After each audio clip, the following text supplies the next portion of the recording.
और अब वो अपने लिए खुद एक अच्छी माँ ढूंढना चाहती थी। और आज जैस्मिन की बाहों में आकर उसे लग रहा था जैसे उसकी तलाश पूरी हो गई हो। मगर शायद उसकी तलाश तो खत्म हो गई थी, मगर उसे डर था कि ना जाने जैस्मिन उसे अपनी बेटी के रूप में अपनाएगी या नहीं। इसलिए उसने सोचा कि वो अपनी मासूमियत का फायदा उठाकर जैस्मिन के दिल में अपने लिए जगह बना लेगी।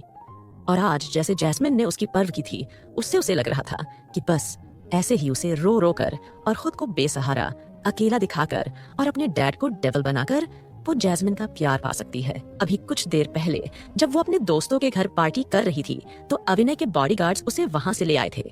जब भी अभिनय कपूर बिजनेस ट्रिप पर आउट ऑफ द कंट्री जाता था तो वो ऐसे ही मस्ती करती थी और कभी पकड़ी भी नहीं जाती थी। मगर ना जाने कैसे आज अभिनय अपनी ट्रिप से काफी टाइम पहले ही आ गया था, जिसकी वजह से उसका भांडा फूट गया था और अब उसके पास नाटक करने के अलावा कोई चारा नहीं था। उसने जैस्मिन के सवालों को सुनकर कहा, ओह प्यारी दीदी, अच्छा हुआ आप यहाँ आ गई। अब आप ही मुझे मेरे डेविल डैड से बचा सकती हैं। जैस्मिन ने ईश्वरी के चेहरे को चूमते हुए कहा, बेटा दीदी, आपको आपके डेविल डैड से बचाएंगी, पहले मुझे बताओ कि आपको कहीं चोट तो नहीं आई है। ईश्वरी ने नाटक करते हुए अपनी उंगली को अपने दिल पर रखा और कहा, आह प्यारी दीदी, ईश्वरी को यहाँ चोट लगी है क्योंकि डैड ने ईश्वरी को बताया कि वो अब घर से कभी बाहर नहीं जाएगी। ईश्वरी को हमेशा घर में रहना पड़ेगा। जैस्मिन ने कहा, मगर क्यों, क्या आपको किसी से खतरा है? ईश्वरी ने हाँ में गर्दन हिलाते हुए कहा, हाँ डैड से। प्यारी दीदी, डैड नहीं चाहते को मैं किसी से मिलूं या कोई मुझे टच भी करे। He is so possessive। Jasmin ने ईश्वरी की बात सुनकर उसे अपनी गोद में उठाया और कहा, बेटा हो सकता है कि बाहर आपके लिए खतरा हो, तो इसलिए आपको जब कभी भी बाहर जाना हो तो आप किसी के साथ जाया करो या आप अपने फ्रेंड्स को यहाँ बुला लिया करो। ईश्वरी ने अपनी गर्दन झुकाए हुए कहा, मगर प्यारी दीदी, मेरा कोई फ्रेंड यहाँ नहीं आना चाहता। उन लोगों को लगता है कि डैडी ने मेरी मम्मा को मारा है, इसीलिए वो डैड से डरते हैं। प्यारी दीदी, वैसे सच कहूँ तो ईश्वरी को कोई प्यार नहीं करता, उसका कोई बेस्ट फ्रेंड नहीं है। सो सैड ना। ईश्वरी की बातों को सुनकर जैस्मिन भी उदास हो गई।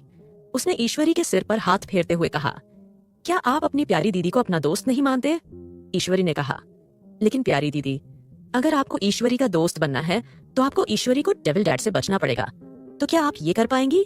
जैस्मिन ने मुस्कुराते हुए इस बात का जवाब दिया, प्यारी दीदी, हमेशा आपको प्रोटेक्ट करेंगी। ईश्वरी से इतना कहने के बाद जैस्मिन ईश्वरी को गोद में लिए हॉल की ओर जाने लगी। कपूर विला का हॉल काफी बड़ा और शानदार था। जैस्मिन को अभिनय तक पहुंचने में उसे काफी नौकरों के बीच से जाना पड़ा। ईश्वरी उसकी गोद में थी, इसीलिए नौकर उसको कुछ नहीं कह रहे थे। अभिनय के पास जाते ही ईश्वरी ने डर से जैस्मिन को कस कर पकड़ लिया और अपने छोटे से चेहरे को उसने जैस्मिन की गर्दन में छुपा लिया। जैस्मिन के ईश्वरी के बचाव में कुछ कहने से पहले ही अभिनय ने गुस्से में अपनी नीली आंखों से घूर कर जैस्मिन को देखा, जिसकी वजह से जैस्मिन भूल ही गई कि वो उससे क्या ही कहना चाह रही थी। तभी अभिनय ने जैस्मिन के हाथ को कस कर पकड़ा और उसे खींच कर कहीं ले जाने लगा। इस सब के बीच जैस्मिन कुछ नहीं बोल पाई, यहाँ तक कि उसने अपने हाथ को छुड़ाने तक की कोशिश नहीं की। वो बस इतना महसूस कर पा रही थी कि उसके सामने वो हट्टा कट्टा हैंडसम आदमी, जिसका हाथ थामने के लिए सैकड़ों लड़की मरती थी, आज उसने जैस्मिन का हाथ थाम लिया था, जो उसकी बेटी की खायर टेकर से ज्यादा और कुछ नहीं थी। वहीं जैस्मिन के सामने जब भी अभिनय कपूर के सामने आती तो वो कुछ अलग ही महसूस करती थी। वो चाहकर भी उस आदमी पर गुस्सा भी नहीं दिखा पाई थी।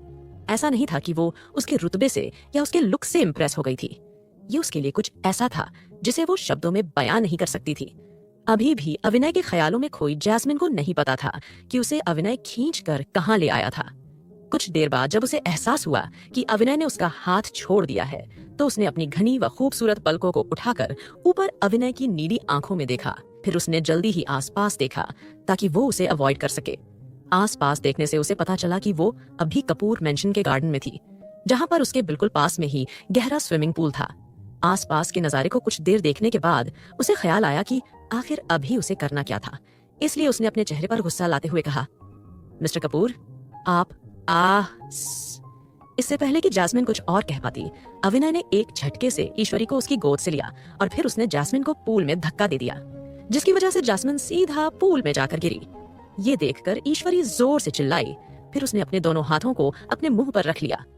ईश्वरी अपने डैड के गुस्से को जानती थी, इसीलिए वो कुछ भी नहीं कह सकी। अभिनय जब उसे लेकर विला के अंदर जा रहा था तो ईश्वरी बस अपनी दो छोटी छोटी चमकती आंखों में उदासी और डर लिए पूल को देख रही थी। वो चाह रही थी कि जैस्मिन जल्दी से तैरकर बाहर निकल आए मगर जब जैस्मिन काफी देर तक पूल से बाहर नहीं आई तो ईश्वरी को डर लगने लगा। उसने ध्यान लगाकर देखा तो उसे दिखा कि जैस्मिन पूल से बाहर निकलने के लिए कोशिशें कर रही थी। तभी ईश्वरी ने अपने डैड के गुस्से की परवाह न करते हुए चिल्लाई, डैड, प्यारी दीदी को बचाओ, उनको स्विमिंग नहीं आती, प्लीज डैडी। क्या अविनय जैस्मिन को बचाएगा? ईश्वरी की बात को सुनकर अविनय ने कोई रिएक्शन नहीं दिया। उसने कपूर विला की ओर एक और कदम रखा, फिर वो अचानक रुक गया।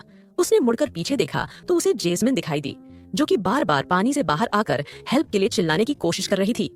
कपूर मेंशन में बना वो पूल इतना गहरा था कि उसमें जैस्मिन डूब सकती थी। जो भी इंसान तैरना ना जानता हो वो उस पूल में डूबकर मर सकता था।